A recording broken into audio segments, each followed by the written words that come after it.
नमस्कार श्रद्धास किचन को आपन को स्वागत। आज मु आपण मानक पई नहीं आसी पोई चिंगुड़ी सुखुआर घांट। एते टेस्टी लगे यही पोई चिंगुड़ी घांट आपण बारंबार बनैबा को चाहिए। एबे चलते बनैबा। एटी मु किछि सोरिष किछि जीरा 4-6 पाखुड़ा रसुण को ग्राइंडिंग करी रखि नेबा।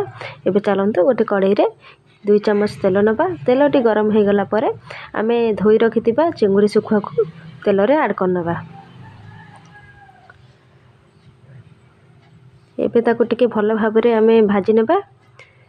2 ରୁ 4 मिनट पर्यंत भाजीबा, बेसी रेड करबानी। देखंतु एबे मोर चिंगुड़ी रेडी हो जायछि। एबे आमे ताको प्लेट को बाहर करनबा। एबे आमे आ गोटे कड़ाई रे 2 ରୁ 3 चम्मच तेल नबा। देखंतु एबे तेलटी गरम हो जिबा परे आमे सेतिरे 2टा सुखिला लंका को ऐड करनबा।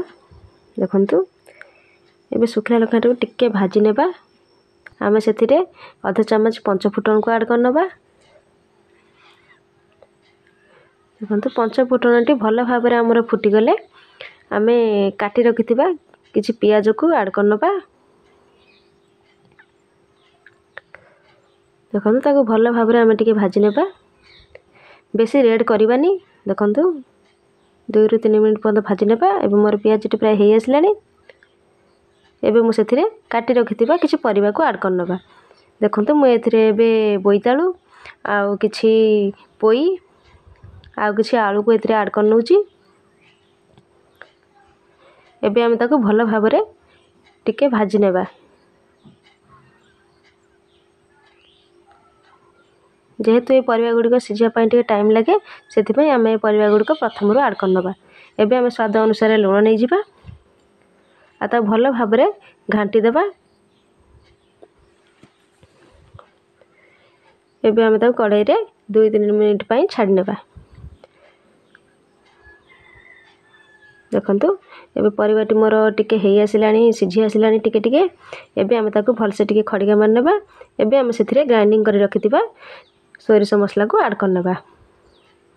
देखंतु आपण सोरिष मसला रे सुखिला लंका मध्य ऐड करि परिबे। एबे आमे मसला रे पानी टिके मध्य ऐड करनबा। एबे मु सेथिरे लंका गुंड हल्दी गुंड को मध्य ऐड करनेबी। एबे ताको भल भाव में मिसई दबा।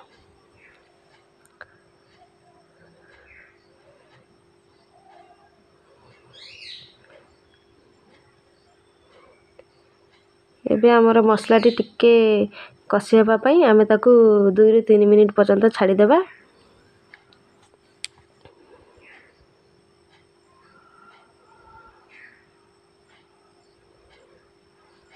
हमर मसला पानी फुटी आसिले आमे सेथिरे बाकी परिबा को ऐड करनबा।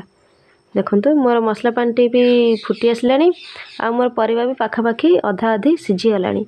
एबे आमे सेथिरे काटी रखिथिबा किछि टमाटर को ऐड करनबा। एबे आमे सेथिरे काटी रखिथिबा किछि बाइगण को ऐड करबा।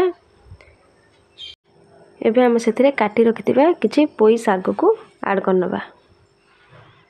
देखंतु एबे आमे ताको भल भाव रे टिके घांटी देबा, जेमते मसला सहित टिके मिसी जिवो। देखंतु हमरा एटी परिबाटा सिझिया पई मु एटी गोटे छोटो बाउल रे 2 बाउल पानी ऐड करछि। देखंतु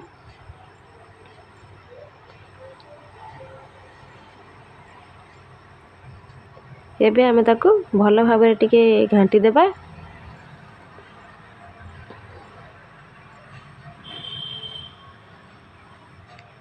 एबे हमर मसलाटी आउ टिके होई जिवो आ परिबाटी टिके सिझिबा पई आमे एठु 5 मिनिट छाडी नेबा।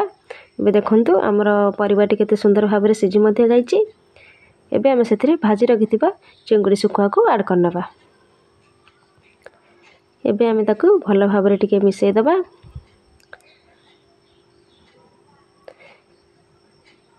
चिंगुड़ी सुखुआ पकाई सारिबा परे आमे 2 ରୁ 3 मिनिट पर्यंत ताकू कड़ाई रे छाड़ी देबा।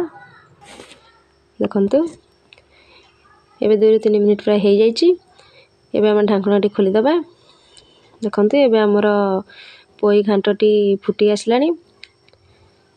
ଏବେ तार बहुत सुंदर बास्ना मध्य आसुची।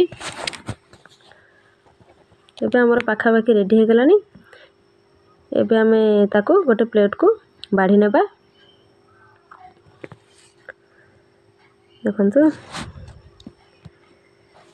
घरे आपण निहाती ट्राए करेंगे। चिंगुड़ी माछ ठारू चिंगुड़ी सुखुआर घांट केते सुंदर केते टेस्टी लगिवो कमेंट रे निहाती जणाइबे। वीडियोटी भल लागिथिले लाइक सब्सक्राइब और शेयर निहाती करेंगे। बेल आइकन टी को मध्य प्रेस करनेबे। मु पुणी आसीबी आ एक नुआ वीडियो सहित। रहिली नमस्कार।